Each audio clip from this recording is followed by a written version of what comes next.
Puede.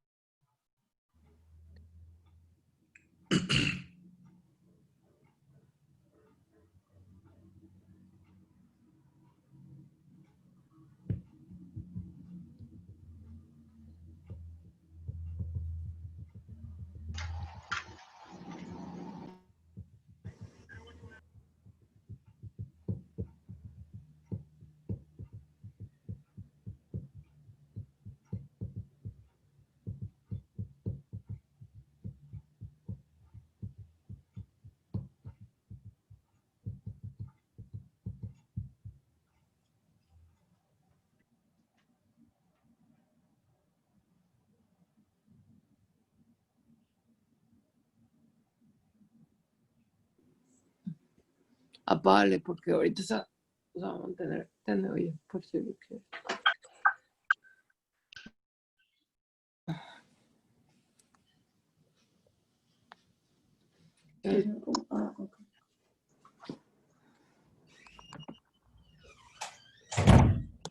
¿Qué?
Me dice que no, perfecto, no se puede conectar.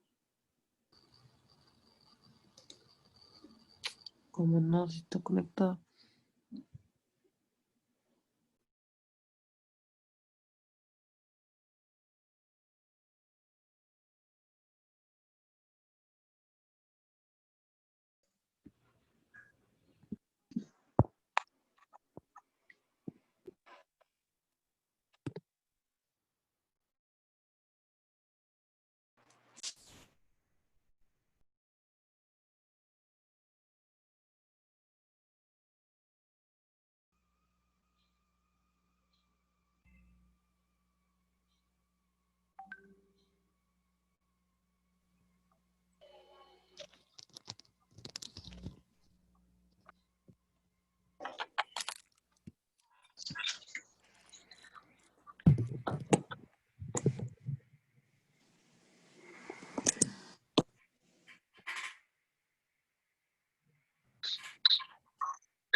Compañeros, ¿pueden silenciar sus micrófonos, por favor?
Vamos a esperar 5 minutos más y empezamos. Y ya no voy a admitir a nadie. Así es que esperemos que sean las 8:10, ¿ok?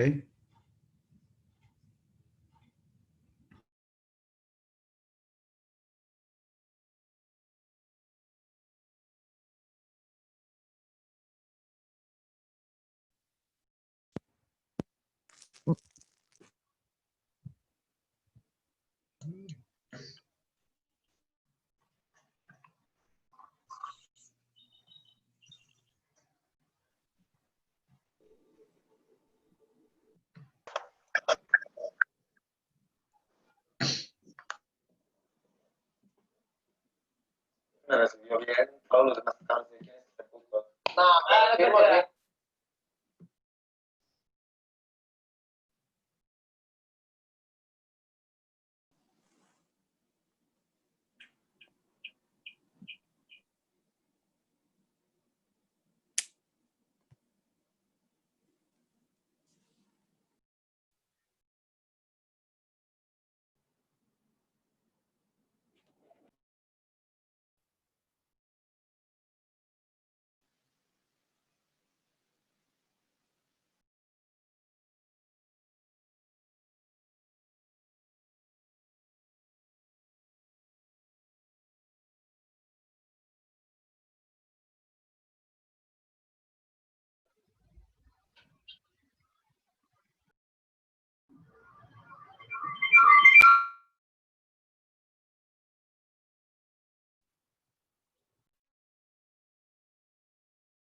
¿Sí me escuchan? Sí, doctor. Sí, doctor. Ok. Sí, doctor. Sí, doctor.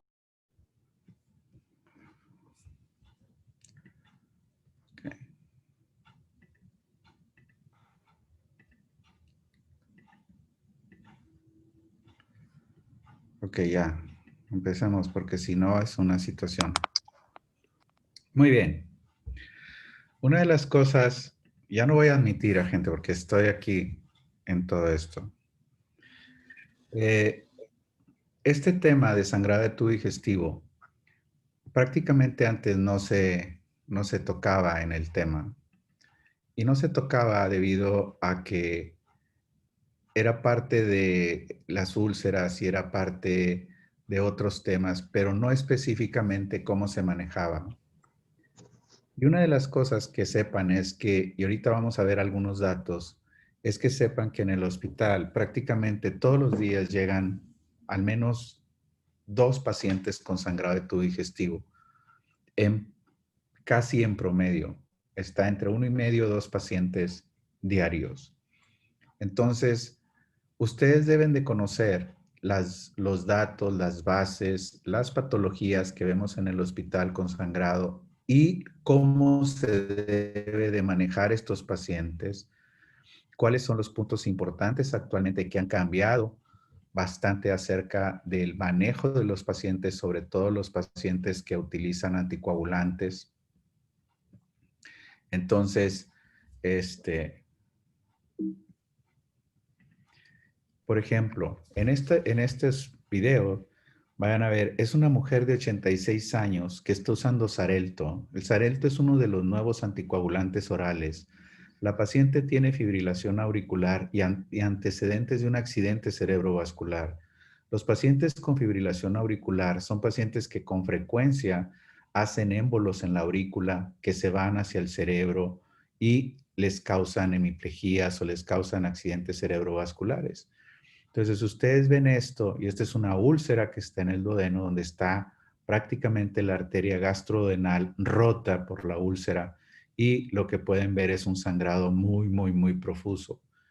Y aquí es donde te dices, ¿cómo debo de tratar a estos pacientes? ¿Qué es lo que debo de hacer con estos pacientes en este momento? Y así es como en ocasiones lo vemos, y usamos varios accesorios para tratar de detener el sangrado. En este caso se logró detener el sangrado, pero quedó este coágulo ahí. Vean cómo se ve que realmente sí es algo impresionante de la manera en que sangra a estos pacientes y más si usa estos anticoagulantes orales. Entonces, ¿cómo resucitas a este paciente? ¿Cuándo le debes de hacer la endoscopía? ¿Qué medicamentos debes de usar? ¿Cómo debes de tomar la decisión? ¿Cuáles son las características de estas úlceras? ¿Cuáles son las úlceras que requieren tratamiento? Pues eso es lo que vamos a ver más adelante en esta plática. Entonces, pues estos son así mis datos. Realmente la parte donde más interés tengo o de las más cosas que hago cotidianamente en el hospital son las cosas de endoscopía, de intervención, con cuestiones de sangrado y con cuestiones de lo que son las patologías biliares y pancreáticas. Esa es la parte, como decir, de la experiencia, así como otros doctores se dedican a estudiar helicobacter o estudiar hepatopatías o ver las cosas relacionadas, las patologías relacionadas con, por ejemplo, ultrasonido endoscópico, etcétera, pues entonces cada quien ahí en el departamento tiene cierta área donde más te enfocas a todo esto. La incidencia de sangrado no varicial, que vamos a hablar primero del sangrado no varicial, luego del sangrado varicial y luego del sangrado de tubo digestivo bajo, voy a tratar de hacerlo lo más resumido y con los mejores conceptos, la forma de expresar mejor los conceptos, va de 20 a 60 por 100,000 habitantes. Entonces, las cifras de mortalidad en los pacientes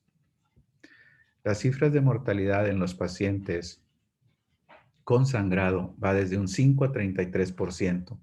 Y les quisiera mencionar que esto realmente no ha cambiado gran cosa en el tiempo. Y básicamente no es como trates o no trates a los pacientes, sino que la situación está relacionada con las comorbilidades que tienen estos pacientes. Un paciente, como el video que les mostraba, pues obviamente no necesitas saber mucho para decir, oye, es un paciente que puede estar gravemente enfermo. Entonces, una de las cosas que vinieron a cambiar es que el uso de los inhibidores de la bomba de protones es el tratamiento estándar. ¿Qué es lo que debes de hacer cuando ves un paciente así? Primero, obviamente, reanimar a los pacientes. Uno de los errores más frecuentes es que a estos pacientes les quieren poner catéteres centrales. Llegan y lo primero es ponle un catéter central para... El catéter central es un diámetro muy pequeño. Si tú le pones una vía periférica con unos catéteres o yelcos que decimos más gruesos, le vas a pasar volumen más tiempo que por un catéter central. Habitualmente los catéteres centrales a veces son de 2 lúmenes o de 3 lúmenes. Entonces, imagínate un repuesto que tiene tres cavidades adentro, pues el volumen que va a pasar es mucho menor. El reemplazo que le debes de hacer es volumen con cristaloides. ¿Por qué los cristaloides? Porque son los que más tiempo se quedan en el espacio intravascular que dar soluciones glucosadas. Claro, si alguien no tiene manera y tienes glucosado, pues ponle soluciones glucosadas. En caso de que el sangrado sea inestable, obviamente le debes de administrar los bolos de estas soluciones a una velocidad mayor o lo más rápido posible. Uno de los puntos es, si llega y el paciente tiene anemia, ¿cuánto debo de transfundir al paciente?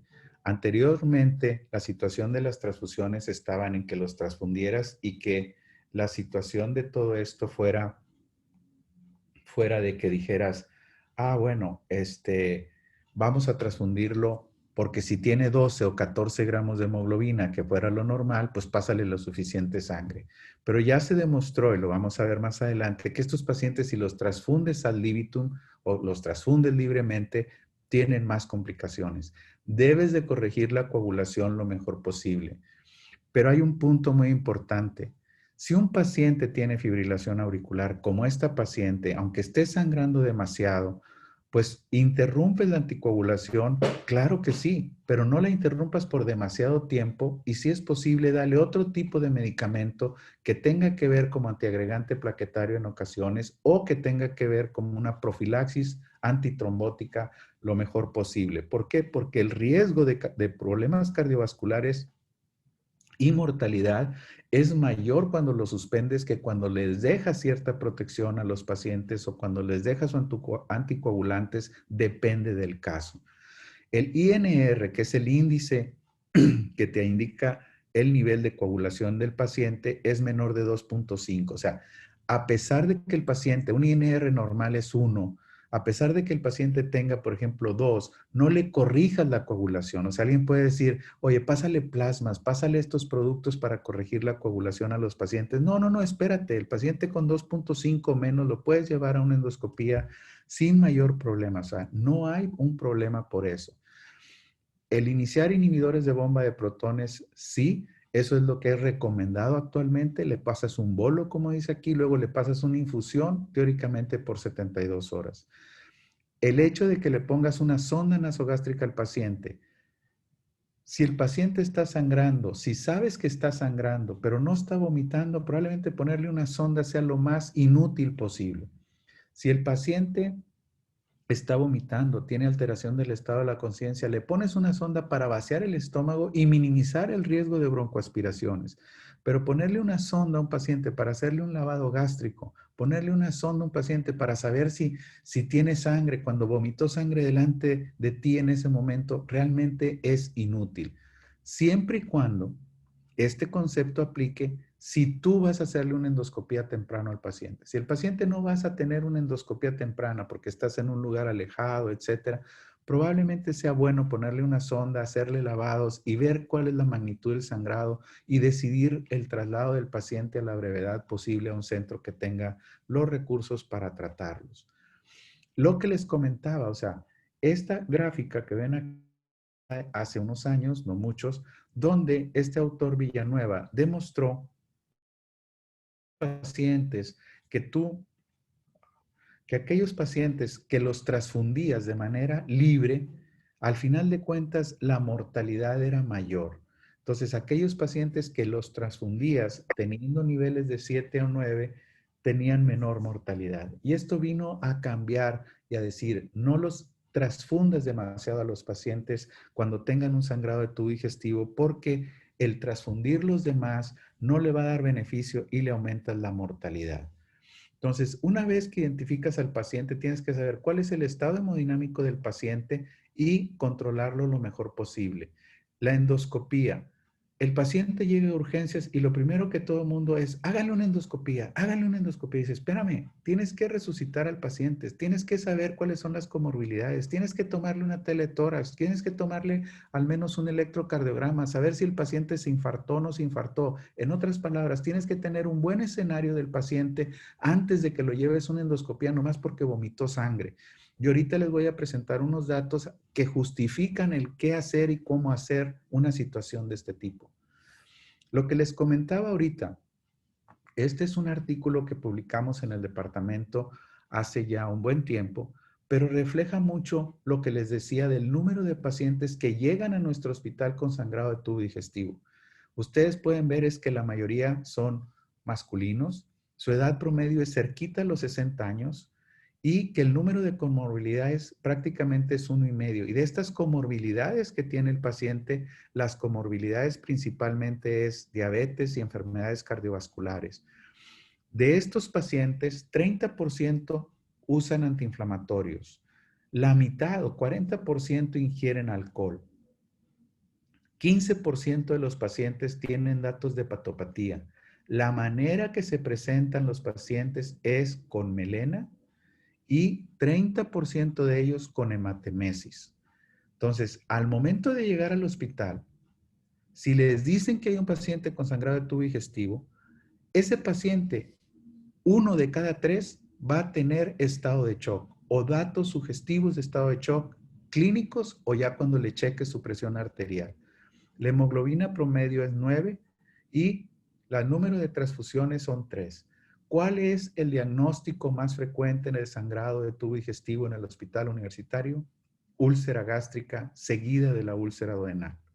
Y solo en 4% no encontramos el origen del sangrado. O sea, estos son nuestros datos, los datos de aquí del hospital. Cuando nosotros comparamos los datos con un estudio canadiense, los datos con un estudio italiano, con números de pacientes parecidos, vean cómo nuestros pacientes son un poquito más jóvenes, que tienen hemorragia intrahospitalaria discretamente en menor proporción, que resangran casi como resangran el grupo de los italianos y la mortalidad es mayor. Y aquí se debe a una serie de circunstancias que pueden influir. Uno, que no tenemos un lugar específico para manejar a los pacientes con sangrado de tubo digestivo y estarlos monitorizando. 2, que las comorbilidades de nuestros pacientes sean más graves que las comorbilidades de los pacientes de estos otros estudios. Tercero, que muchos de estos pacientes, su tiempo de llegar al hospital es más de 24 o 48 horas en ocasiones, o que los pacientes ya han sangrado en otras ocasiones y no tienen un diagnóstico específico y todo esto pudiera influir en esto. Entonces, cuando les hacemos la endoscopía, esto es, la úlcera gástrica es la más frecuente que encontramos. Una vez que vemos estos datos, ¿cómo clasificamos a los pacientes? Hay diferentes clasificaciones. Todas las clasificaciones que tratamos de hacer en medicina, tratas de identificar cuál es el paciente que sí tiene el problema y cuál es el paciente que puede estar protegido de ese problema en la clasificación. O sea, podríamos decirlo de manera así estadística. ¿Cuál es el valor predictivo positivo que tenemos? ¿Cuál es el valor predictivo negativo que tenemos del score que estamos usando? Este score de Glasgow-Blatchford es un score hecho en Inglaterra, donde ellos lo que querían era determinar qué pacientes podían egresarlos cuando llegaran a urgencias y no dejarlos internados, sino hacerles un estudio de manera inmediata. Cuando se publica, dicen, aquellos que tienen la ausencia de los criterios que están en esta tabla, como aquellos que tienen solo un criterio, esos pacientes yo los puedo egresar y citarlos selectivamente a hacerles una endoscopía. Y cuando validaron estos fue bastante bueno y pudieron ver y saber y cómo determinar si el paciente lo egresaban o no. Después esta escala fue usada ya con más datos, o sea, diciendo si tenía más de 10 puntos, si era bueno usarlos en sangrado no varicial, si el paciente tenía más mortalidad o no tenía más mortalidad, y eso lo vamos a ver más adelante. Pero esta es la escala anterior, como ven, tiene 11 o 10 criterios, pero hay una escala que se llama AIM-65 que usa la albúmina, el INR, la alteración del estado de la conciencia cuando ves al paciente, la presión arterial sistólica y la edad. Si ustedes ven en esta gráfica, pues son 5 criterios que resultaron ser bastante buenos, que lo validaron y pueden ver si no tenía ningún criterio era 0.3 su factor. O hasta 32% si llegaba a tener los 5 criterios en relación a al riesgo de mortalidad. Estamos hablando de riesgo, no la proporción de los que se mueren, es el riesgo que tiene de morir. Se validó en una corte de 32,000 pacientes y fue bastante buena. Y parece ser que es mejor que la que les acababa de mostrar la de Glasgow, siendo esta más sencilla. Esta es una de las escalas más utilizadas, que es la escala de Roca, donde usa variables clínicas, pero también necesita variables endoscópicas, que es donde está aquí, donde dice signos de hemorragia reciente. O sea, necesitas hacerle una endoscopía para poderlos clasificar. Y la clasificación original dijo, si tenía menos de 2 puntos o más de 2 puntos, era la situación de riesgo que tenían estos pacientes. Como pueden ver en esta otra gráfica, vean cómo al incrementar el número de puntaje, el riesgo de que el paciente tenga complicaciones o mortalidad se acerca casi hasta un 70 o 60%. Entonces, esta escala demostró ser bastante buena, se validó en una gran cantidad de pacientes y se usa de manera rutinaria en algunos lugares. Una de las cosas que Doctor, mande. tengo una duda. ¿Cuál es la que más se usa de todas esas Pues escalas? ahorita le voy a decir. Okay. Ahorita le voy a decir, le voy a explicar lo de las escalas y su utilidad. Ahorita se lo comento, en un momentito. Una de las cosas que vimos fue que la albúmina en nuestro grupo de pacientes, cuando hacíamos un análisis post-hoc, o sea, un análisis ya después con todos los datos, veíamos, oye, es que los pacientes que tienen una albúmina baja, viendo solo la albúmina, se mueren más. Entonces estudiamos a 211 pacientes y vimos qué era lo que pasaba en relación a su albúmina. Y vean cómo de 18 pacientes que fallecieron, prácticamente 13 tenían albúmina menor de 2.6. Entonces, este trabajo fue parte del trabajo original del 2011 y veíamos y decíamos, oye, es que la albúmina funciona, algo sucede, y el mismo Ames decía que la albúmina. Entonces, uno de los puntos importantes es que además de esto, esta albúmina era en pacientes no hepatópatas o aparentemente no hepatópatas. Pero estudiamos y dijimos, bueno, ¿qué pasa con los pacientes que tienen hepatopatía pero que no sangran de varices? Y esta situación, encontramos 160 pacientes y ustedes pueden ver aquí que la úlcera gástrica sigue siendo la causa más frecuente en hepatópatas con sangrado no varicial, pero la mortalidad se eleva a 13.8%. O sea, el paciente hepatópata se muere más, pero sigue teniendo la misma úlcera gástrica que tenía el paciente no hepatópata. Uno de los scores más recientes, este es un score internacional que lo hicieron multicéntrico, etcétera. Y lo que yo les quiero mostrar es que tiene, como pueden ver aquí, una serie de factores que le dan un puntaje. Y ellos quisieron ver qué les pasaba 30 días a los pacientes. Lo compararon con el Ames, con el score italiano, con el ROCAL, con el Blackboard y el nuevo score.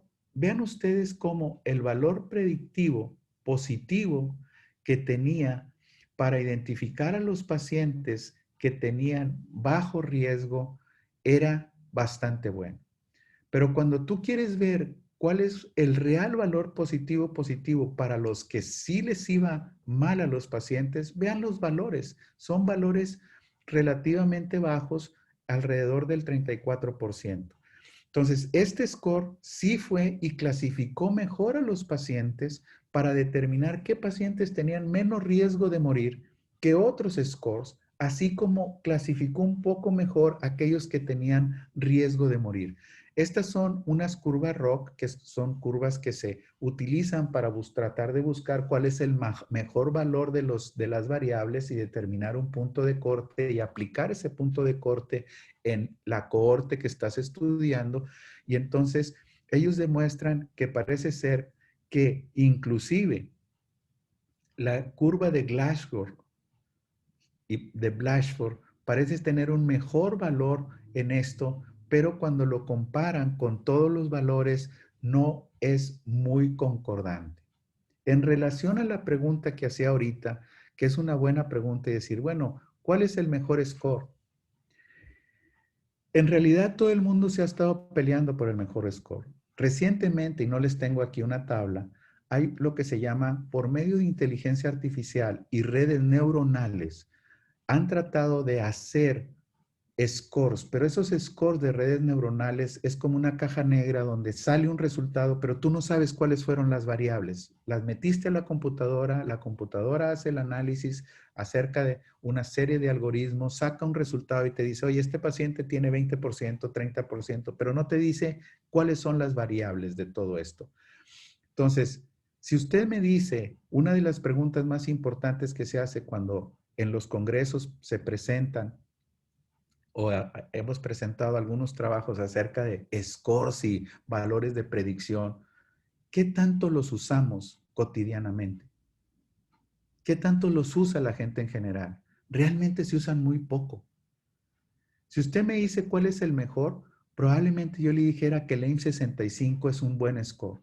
Es fácil, es sencillo, es rápido. Y después de ese score, probablemente el score de Rocker. Aunque Blatchford ha sido mejor en algunos estudios y Blatchford parece ser que es el que más se propone.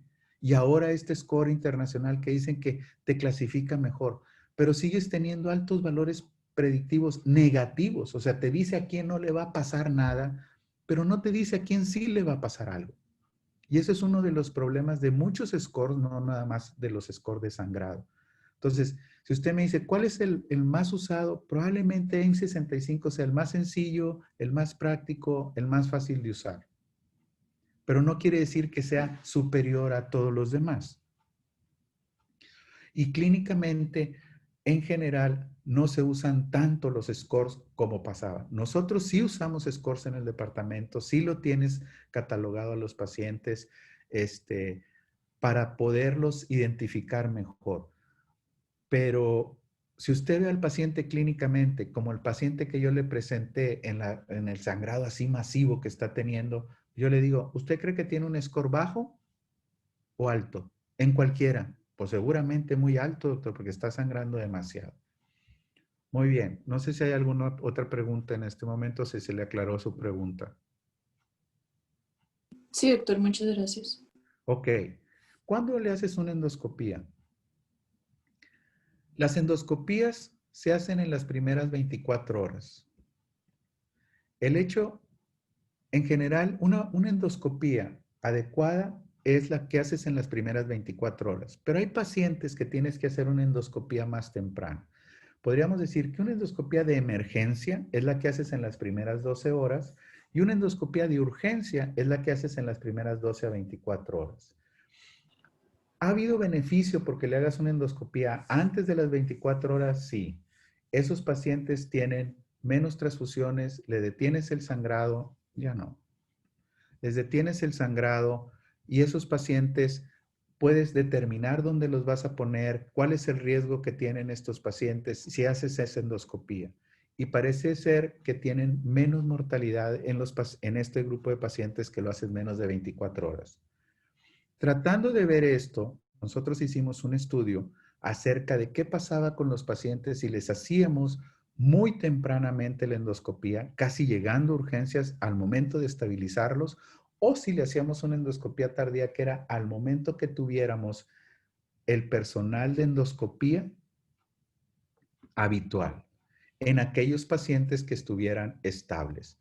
Entonces, de 108 pacientes que tuvimos 65 hombres y 34 mujeres, fíjese las tempranas y tardías fueron muy parecidas a estas variables con las que llegaron. Fíjese cómo el ROCAL era muy parecido y Cuando vimos todas estas variables de muerte, etcétera, y lo que sucedía con los pacientes, realmente no encontramos ninguna diferencia estadística. O sea, el hacerlo sumamente temprano y el hacerlo, llámale de emergencia en las primeras 12 horas o de urgencia, pues no había diferencia en nuestro grupo de pacientes. Entonces, ¿cuál es el concepto? No necesitas llamarle a alguien que venga a las 2 de la mañana a hacerle una endoscopía a un paciente que llegó con hematemesis, que está estable, que no tiene grandes comorbilidades. ¿A quién sí le vas a llamar o a quién sí vas a ir o lo vas a hacer lo más tempranamente posible? A un paciente que está en estado de shock, a un paciente que sabes que tiene un sangrado de tubo digestivo alto, en un paciente que tiene altas comorbilidades o en un paciente que acabaste intubándolo porque llegó en estado de shock y el paciente puede seguir sangrando. Entonces, a ese paciente es en el que probablemente, o no probablemente, es el que le vas a hablar al gastroenterólogo para decir, oye, ven de urgencia porque esto sí está una verdadera urgencia y no estoy estabilizando al paciente.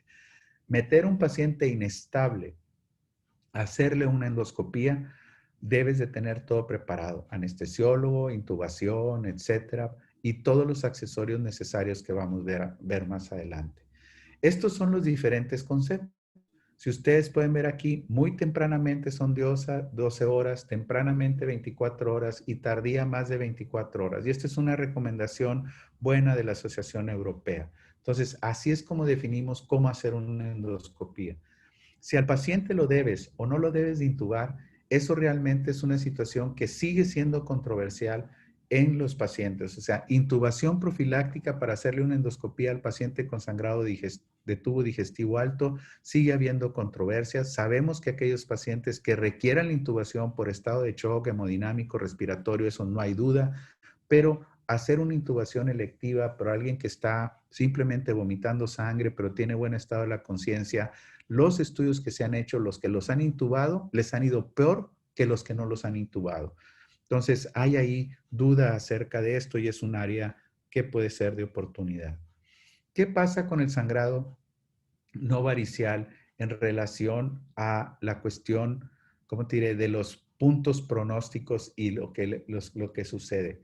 Vean cómo en aquellos pacientes mayores de 75 años y menores de 75 años, nosotros hicimos este trabajo recientemente donde encontramos que los pacientes mayores y menores de 75 años prácticamente no tenían diferencia en resangrado, transfusiones, cirugía o mortalidad intrahospitalaria. O sea, les va igual. O sea, no porque tengas un paciente más de 75 años, quiere decir que le va a ir peor que un paciente de menos de 75 años. Esto en general en nuestro hospital. Eso fue cuando analizamos por subgrupos aquellos pacientes con úlceras pépticas sangrantes.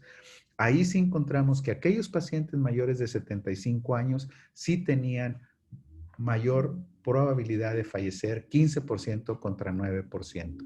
Y volvemos a ver cómo la albúmina sí es un factor importante en estos pacientes en relación a la mortalidad. Aquellos pacientes que tuvieron albúmina más de 2.3 tuvieron menos mortalidad. O sea, un paciente con albúmina baja indica que el paciente tiene un proceso de desnutrición, que tiene comorbilidades más severas y yo creo que ese reflejo te lleva a todo esto. Entonces, te lleva a decir, pacientes con albúmina baja, tengan cuidado con ellos cuando vean solo este marcador, porque sí hemos encontrado eso, pero yo no les puedo decir que es el único marcador que debemos de ver, sino es un factor más de riesgo de que el paciente se va a complicar. ¿Cómo clasifican las úlceras?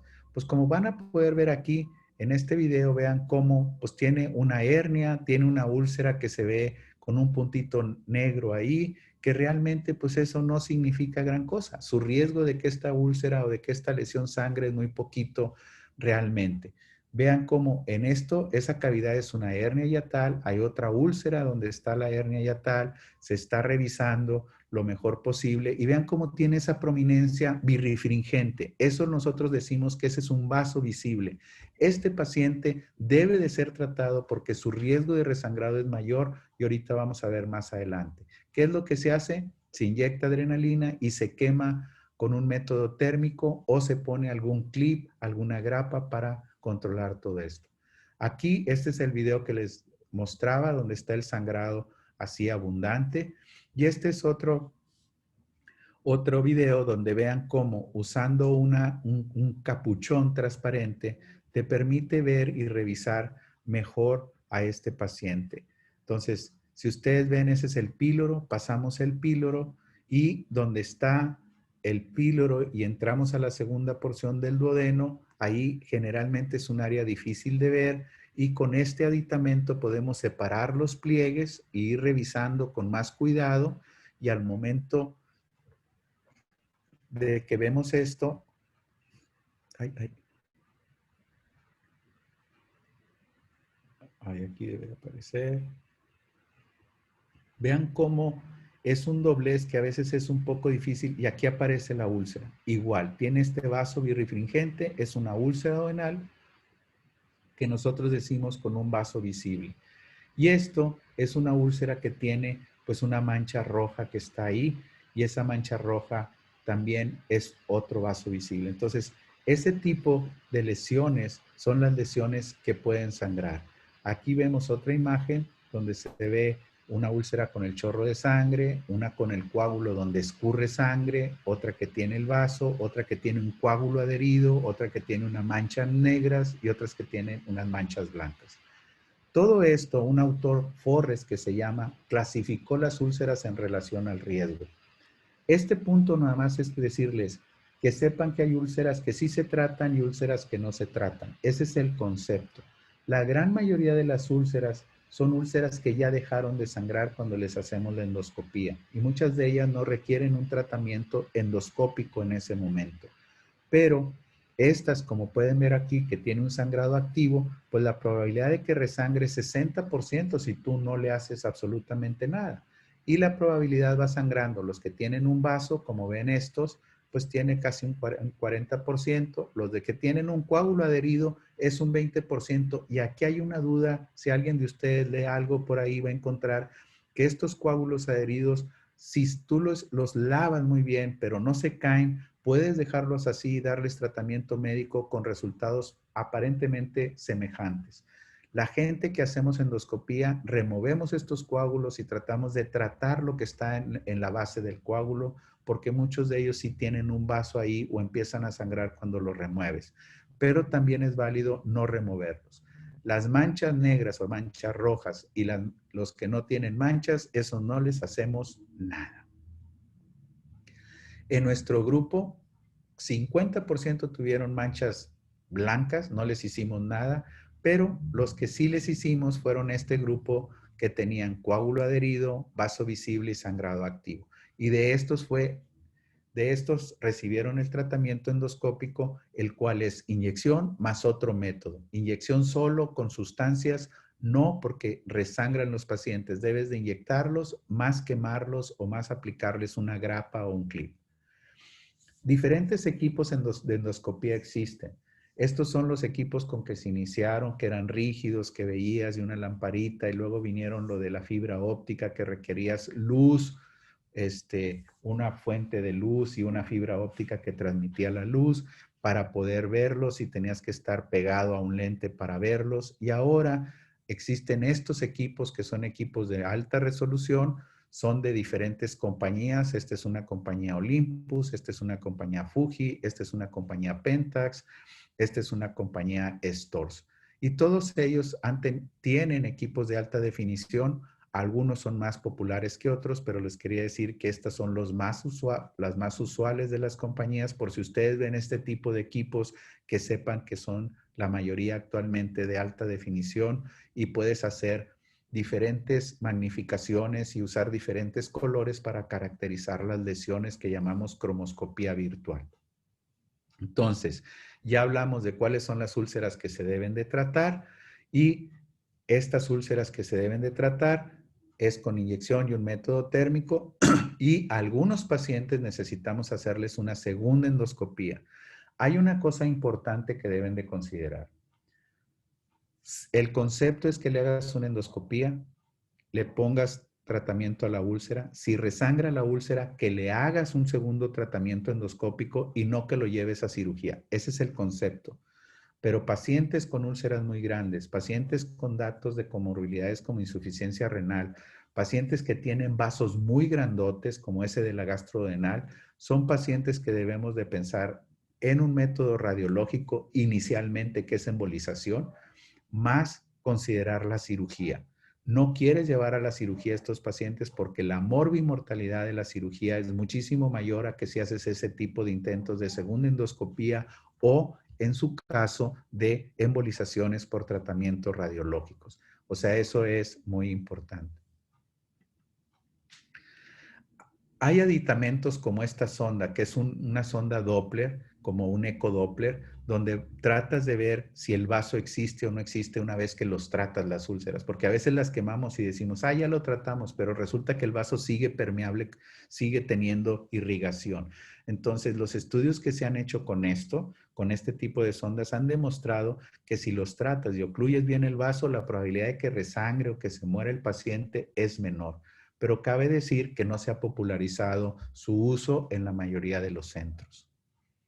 Estos son los catéteres. Aquí vemos las agujas para inyección. Este es un catéter bipolar que lo que utiliza es calor aquí, tiene cobre o tiene puntas de oro en su momento para transmitir mejor el calor, o este que no es de contacto, que es con argón.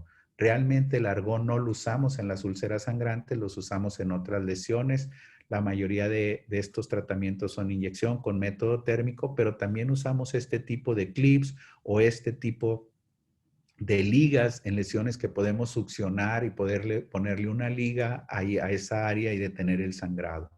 Hay estos métodos que son clips, que hay dos tipos de clips. Este es el más popular, que se llama Ovesco, y hay otro clip de otra compañía también reciente, donde es un clip que se pone en el endoscopio, es un clip más grandote para lesiones más grandes y llegas y ocluyes totalmente el vaso o cierras lesiones.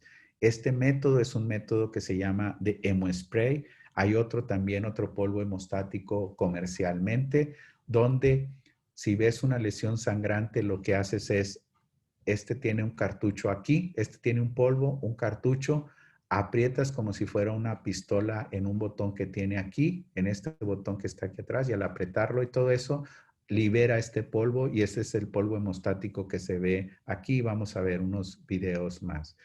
Este es una paciente que tiene una úlcera muy, muy grande, como pueden ver aquí, y lo que se hizo con esa úlcera fue usar este sistema Ovesco. Aquí está el vaso muy grande que tiene el paciente. Entonces lo que se hace es, se va hacia donde está el vaso, se libera y así es como queda. O sea, es una grapa muy, muy grande que debe uno de ver dónde la pones porque también puedes tener complicaciones, sobre todo en el área del duodeno. Pero salva a los pacientes y la indicación principal es en aquellos pacientes que tienen un resangrado o en estos pacientes de muy, muy alto riesgo, como pueden ver en este video, el tamaño del vaso que se iba a ocluir, y este paciente fue casi, casi por decir, rescatado con este tipo de métodos de una manera exitosa. Esto es lo que les comentaba. Este es cómo se usa este polvo hemostático. Es un paciente que tiene una tumoración de la unión esófago-gástrica, que está sangrando, se quema, etcétera, no funciona, y lo que haces es que pones ahí en veas cómo sale el polvo y el polvo se queda totalmente esparcido en la lesión y así haces hemostasia, la cual es transitoria. Se usó inicialmente para estas lesiones o para lesiones ulcerosas y actualmente también se usa para los sangrados de varices del esófago. Estos son los resultados que les decía, y la conclusión del clip grandote de este tipo es que sí es mejor que los clips sobre el endoscopio, que así como están aquí, son mejores que los clips pequeños para rescatar a los pacientes o los pacientes que resangran. Uno de los puntos es si debemos en un momento dado iniciar lo que se llaman los inhibidores de bomba de protones de una manera desde que llegue el paciente. Actualmente, con la situación de la microbiota, con la situación de la enfermedad por Clostridium difficile o clostridioidosis, que ahora se llama así, en relación a las sobreinfecciones ¿Qué tan válido es usar inhibidores de bomba de protones sin conocer el diagnóstico?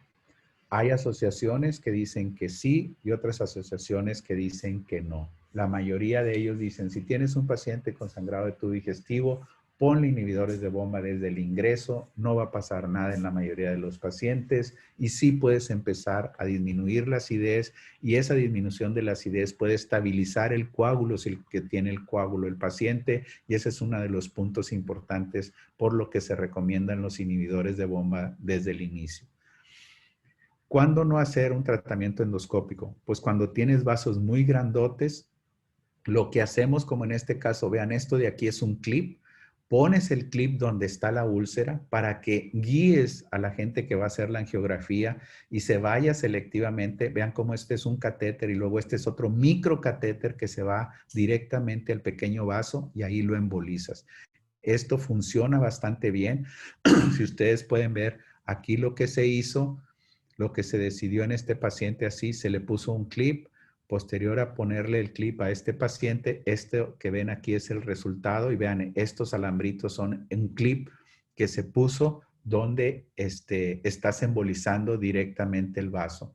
Ahí vean el clip y eso nos sirve para guiar a la gente que hace una angiografía. Una de las cosas que es importante que conozcan es los nuevos anticoagulantes orales. Los nuevos anticoagulantes orales, básicamente la mayoría de ellos van a bloquear al factor 10 de la coagulación y solamente dabigatran, que es el Pradaxar, va directamente a la trombina. Entonces, estos nuevos anticoagulantes no los controlas con los tiempos de coagulación. No necesitan estar como los cumarínicos, que necesitas estarlos monitorizando. El tiempo que tienen ellos de duración, como pueden ver aquí, va de 12 a 17 horas, o sea, de 9 a 24 horas, o sea, pero algunos de ellos sí tienen que ver con su metabolismo, con el metabolismo hepático o con la depuración de creatinina. Entonces, sí es importante, vean cómo tienes que manejar la dosis diferente por la depuración de creatinina como está aquí. El concepto es, se usan cada vez más que los mismos cumarínicos, los pacientes que tienen estrés coronario, los pacientes que tienen accidentes cerebrovasculares, los pacientes que tienen fibrilación auricular, nos encontramos que están tomando estos medicamentos. Apixaban, el Liquis, es el que menos efectos tiene aparentemente a nivel digestivo, pero Pradaxar sí tiene más efectos. Entonces, esto es otra de las cosas. No hay en el mercado, o creo que sí hay uno en México, que contrarreste el efecto rápidamente de estos anticoagulantes orales. No recuerdo ahorita el nombre exactamente aquí en México, pero sí hay uno que es para Pradaxar, si mal no me acuerdo, no recuerdo, no, para Xarelto, donde tú le pones este tipo de anticuerpo y bloqueas el efecto de manera inmediata. Generalmente dejando al paciente 24, 48 horas sin el medicamento, el efecto de estos medicamentos desaparece. Pero no debemos de suspenderlos, porque este artículo donde suspendieron la aspirina, que es un artículo ya de unos años, tuvo mayor mortalidad en aquellos pacientes que tenían sangrado. Claro, a los que suspendían la aspirina sangraban menos, pero acababan muriéndose más los pacientes. Entonces, el concepto es, no le suspendas los anticoagulantes, no pongas ahí, no le den anticoagulantes a los pacientes, sino valora cuál es el motivo que usa la aspirina, que usa el anticoagulante, dales profilaxia a estos pacientes, o sea, no los dejes desprotegidos por demasiado tiempo porque su mortalidad va a aumentar. ¿Cuáles son las conclusiones? Pues que tomen en cuenta que corregir la coagulación totalmente no es necesario, que lesiones muy grandes tengan cuidado porque esas lesiones van a estar sangrando cada vez más. Entonces, eso es lo relacionado a sangrado de tubo digestivo alto, que es lo que más frecuentemente vemos en el hospital. Ahorita si tienen una pregunta, ahorita al final las hacemos. En relación a los sangrados de tubo digestivo bajo, la gran mayoría de los sangrados de tubo digestivo bajo son por divertículos, angiodisplasias. Es raro que tengas un tumor que tenga un sangrado evidente por sangrado de tubo digestivo bajo. Los tumores tienen sangrados crónicos la mayoría y los pacientes se presentan con anemia. ¿Las hemorroides sangran? Sí, este es un factor importante. Siempre lo debemos de tener en mente que un sangrado hemorroidal puede ser así muy aparatoso en algunos pacientes y se piensa que el sangrado viene de más arriba. Tienes que ver las características del sangrado para poder clasificarlo mejor. Si un sangrado hemorroidal generalmente es un sangrado rojo brillante que casi nunca tiene coágulos. Si el sangrado tiene coágulos o viene mezclado con la evacuación, probablemente es un sangrado más arriba, lo más seguro, y eso es diferente. El concepto es, todo el mundo en algún momento puede tener un sangrado hemorroidal, pero un paciente que llega más de 45, 50 años, que está sangrando transrectalmente, nombres son hemorroides, esa es la forma más fácil de equivocarte y que no diagnostiques un tumor. Si un paciente tiene 20 o 30 años y sangra esporádicamente, rojo, brillante, etcétera, se le quita el sangrado y no sangra, pues lo más seguro es que no tenga ninguna patología mayor. Entonces es muy importante la edad, los riesgos y la cronicidad para que decidas hacer un estudio y de revisión. El método de estudio inicial, el mejor, es hacer una colonoscopía. Las angiografías o los eritrocitos marcados en estos pacientes, su rendimiento diagnóstico realmente es muy pobre. Se popularizó y se ha popularizado hacer lo que llaman una angioTAC de urgencia para determinar el sitio de sangrado. Hay estudios que han demostrado que dan un buen resultado con un angioTAC de urgencia, pero el concepto es estabiliza al paciente, prepara al paciente y hazle una colonoscopía. Eso es lo que se debe de hacer, y los divertículos y las angiodisplasias son las causas más frecuentes de sangrado de tubo digestivo bajo. Aquí vean cómo hay estas lesiones que son divertículos. Aquí está un divertículo en el fondo donde está como un sacabocado y esta es la arteria del divertículo. Aquí vean cómo tenía un coágulo, se remueve el coágulo con una pinza y vean cómo al remover el coágulo para ver si es el divertículo que sangraba, empieza a sangrar y tú dices, ya encontré la causa, entonces yo lo puedo tratar. O este otro divertículo donde se lava muy bien y vean cómo está sangrando activamente, es un sangrado arterial. El divertículo sangra del fondo o sangra de su borde y como pueden ver aquí, pues es un sangrado pulsátil. Estos, si lo llegas a encontrar, lo tratas y el éxito es bastante bueno en que los pacientes no vuelven a resangrar.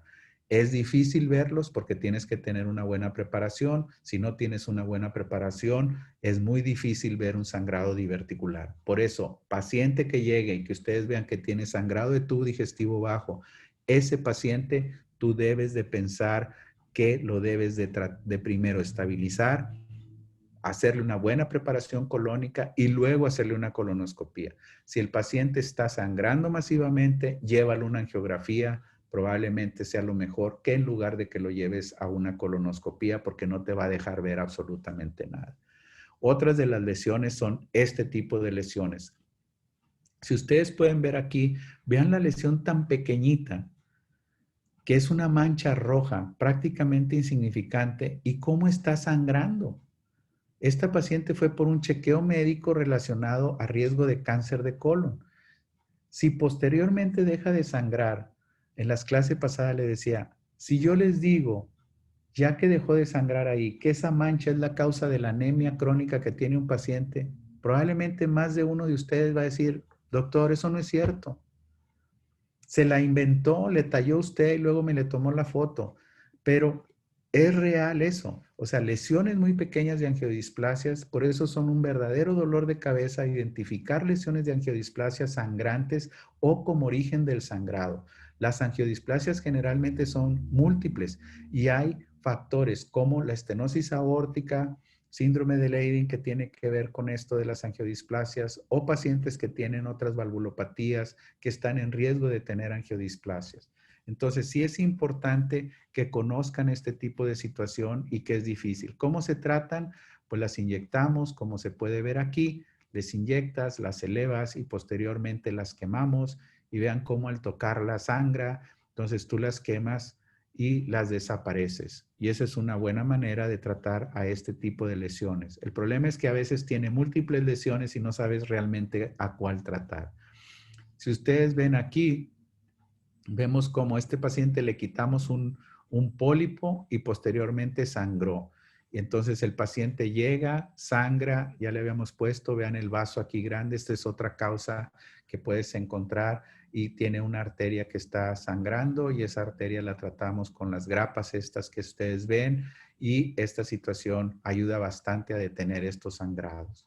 Entonces, hay también el sangrado de tubo digestivo medio, del Treitz a la válvula ileocecal. Este a veces es evidente, o sea, tienes sangrado, hematoquesia o melena, o tienes anemia crónica. El método de usarlos es, si tiene una anemia crónica, cápsula es la primera indicación. Si tiene un sangrado evidente, enteroscopía es la primera indicación. Pero ambos, tanto la cápsula como la enteroscopía de doble balón o balón sencillo, que simplemente la enteroscopía lo que viene siendo es un endoscopio delgado, largo, el cual le pones un sobretubo de plástico, o sea, un tubo, lo enfundas en un tubo y tiene unos globos. Y esos globos permiten ir avanzando paulatinamente en el intestino. Si alguien tiene curiosidad, pues puede verlo y poner enteroscopía de doble balón en el internet y se va a dar cuenta cómo se hace este procedimiento. Entonces, es diferente. Aquí estamos haciéndole a un paciente que tenía sangrado de tubo digestivo medio, vemos cómo tiene unos divertículos, le estamos haciendo una enteroscopía de doble balón y vemos aquí donde tiene una lesión sangrante en el borde del divertículo ulcerada y le estamos poniendo unas grapas y con eso lo tratamos. Entonces, es un método bastante bueno que se utiliza cada vez más, es un poquito tardado, etcétera, tiene sus situaciones. Actualmente no hay muchos accesorios para hacer muchos tratamientos, pero es de suma utilidad en este grupo de pacientes de sangrado de tubo digestivo medio. Entonces, deben de saber todo eso. Los pacientes con sangrado de tubo digestivo medio no los quieres llevar a una cirugía así nada más. ¿Por qué? Porque es una cirugía compleja en su diagnóstico. Tienes que hacer enterotomías, o sea, tienes que abrir el intestino, meter un endoscopio en ocasiones y revisar todo el intestino, porque el cirujano en ocasiones externamente no ve absolutamente nada. Una de las causas principales de sangrado de tubo digestivo medio evidente son los tumores de tubo digestivo que no llegan a ser más del 2%. Entonces, tener sospecha de sangrado de tubo digestivo medio, hazle un muy buen TAC contrastado, descártale que no tenga un tumor, probablemente hazle una gamografía, descártale que no tenga un divertículo de Meckel sangrante.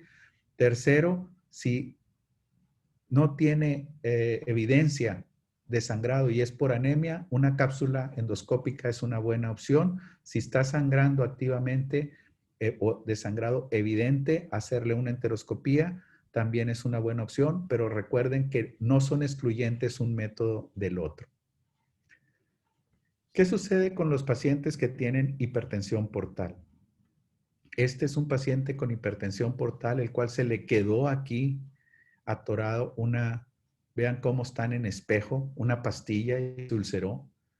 Y estos pacientes con varices esofágicas pueden sangrar. Esto es un estigma de sangrado de varices. En este caso fue curioso porque se le quedó ahí. El sangrado de hipertensión portal que vemos en el hospital es 1 a 1. Un paciente con úlceras sangrantes o un paciente con sangrado de tipo varicial por hepatopatía. Y obviamente esto es diferente. El sangrado varicial, vean cómo el paciente tiene obstrucción al flujo por el hígado, se congestiona y por las gástricas cortas, etcétera, se dilatan estas venas y se manifiestan las varices del esófago. En general, las varices del esófago las tratamos con ligas. Se ponen estas ligas aquí y es bastante efectivo, pero también usamos métodos de inyección con escleroterapia en las varices del esófago o con cianoacrilato. El cianoacrilato lo usamos más en las varices del fondo del estómago. Existe una clasificación de este sangrado de las varices, que la clasificación se llama de Sarin, y vean cómo viene del esófago al estómago por la curvatura menor, son gastroesofágicas grado 1. Cuando se van del esófago a la curvatura mayor, son gastroesofágicas grado 2. Cuando están aisladas y no hay aquí en el esófago, o hay en el esófago, pero están aisladas aquí, son aisladas grado 1 o aisladas grado 2. La terapia es con cianoacrilato o endoscopía. Ahora se usa ultrasonido endoscópico y embolizaciones, o los pacientes son llevados a procedimientos de TIPS o de derivación intrahepática, que esto también es un método de tratar la hipertensión portal. Entonces, el sangrado variceal, debes de resucitar al paciente exactamente. El paciente con sangrado variceal es diferente porque le debes de dar tratamiento profilaxia con antibióticos. Se ha demostrado que si no le das profilaxia con antibióticos, mueren más. Tratamiento farmacológico para disminuir la presión portal, que se usa sandostatina o vasopresina o terlipresina. Esto baja la presión portal. Necesita el paciente resucitación y no hipertransfundirlo. ¿Cómo lo resucitas? Pues lo resucitas igual con solución salina, cristaloides, sangre, si lo necesita. Y le haces tratamiento endoscópico o lo llevas a unos shunts intrahepáticos, que son los TIPS. Entonces, este es el concepto del manejo del sangrado variceal. Muy bien. Tienes que hacer esto que les acababa de decir yo aquí. ¿Cuál es el mensaje de todo esto?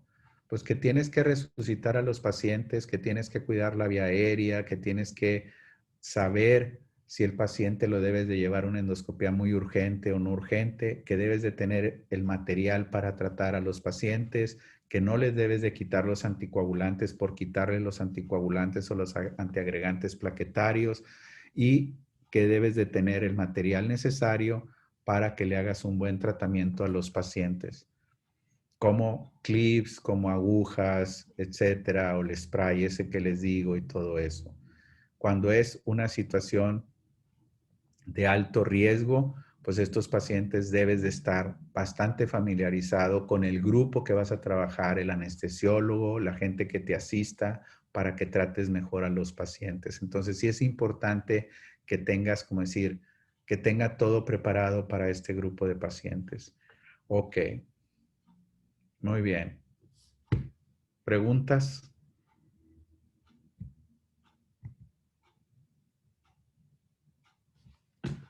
No, ¿Preguntas? ¿Alguna duda de lo que les dije?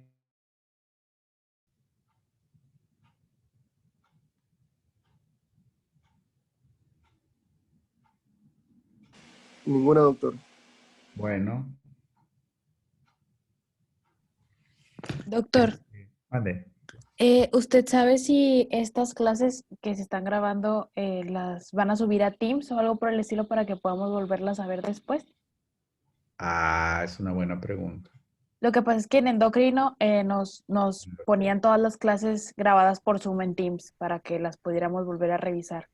Fíjese que no sé. están disponibles, Beto. Ah, ok. Si están disponibles y si no, se van a subir. Ok. Perfecto, Juan. Muchas gracias. Muchas gracias, doctor. Ok. Gracias. Bueno, no, pues muy bien. Gusto no verlos y darles la clase. Doctor, yo sí tenía una duda que Mande. andaba pasando. ¿Por qué los divertículos colónicos tienen que ser en estudio rápido de 4 o 6 horas y las endoscopías, que es tienen que ser pues de 12 a No. 24 horas? No, ahí va. Es que a lo mejor le comenté mal. Es en las primeras 4 o 6 horas lo preparas para hacerle la colonoscopía. O sea, llega el paciente y tú en 4 a 6 horas lo preparas. O sea, tú lo preparas rápido. Ok. A ver, haz de cuenta, llega el paciente, tiene un sangrado, tú dices que tiene un sangrado de tubo digestivo bajo. Algunos de estos pacientes no se chocan, algunos otros pacientes sí llegan con compromiso hemodinámico. Entonces llega el paciente a urgencias, lo estabilizas y le empiezas a dar la preparación colónica. No les hablé de la preparación colónica, pero en general les damos una sustancia que se llama polietilenglicol, que tiene un nombre comercial, etcétera, y eso se diluye en agua, y algunos pacientes que lo pueden tolerar vía oral, se los empiezas a dar tomado a los pacientes y se lo das por vía oral y funciona bastante bien. Algunos que no lo toleran les ponemos una sonda nasogástrica y se las empiezas a poner como un suero. Es un líquido no absorbible que se va al colon y entonces el paciente se laxa y generalmente en unas 4 a 6 horas tú lo tienes listo para hacerle la colonoscopía. ¿Sí? Perfecto. No que le Gracias. tengas que hacer la colonoscopía en 4 a 6 horas. No Ok, sé si... pues estoy de preparación para ya ahora sí, después de la preparación, poder. Exacto. O sea, a lo mejor se entendió que en 4 a 6 horas, pero era, preparas al paciente y a lo mejor le dije, en 4 a 6 horas preparas al paciente y le haces la colonoscopía, como que si fuera más rápido que la otra. La realidad es que no. El chiste es que necesitas unas 4 a 6 horas para preparar al paciente de limpiarle bien su colon y poderle hacer una colonoscopía. Ok, gracias. Ok. Muy bien. ¿Alguna otra pregunta? Bueno, que estén bien. Cuídense. Muchas gracias, doctor. Buen día. Gracias, doctor. Buen día. Gracias, doctor. Gracias, doctor. Que estén Gracias, bien. doctor. Gracias, doctor. Gracias, doctor.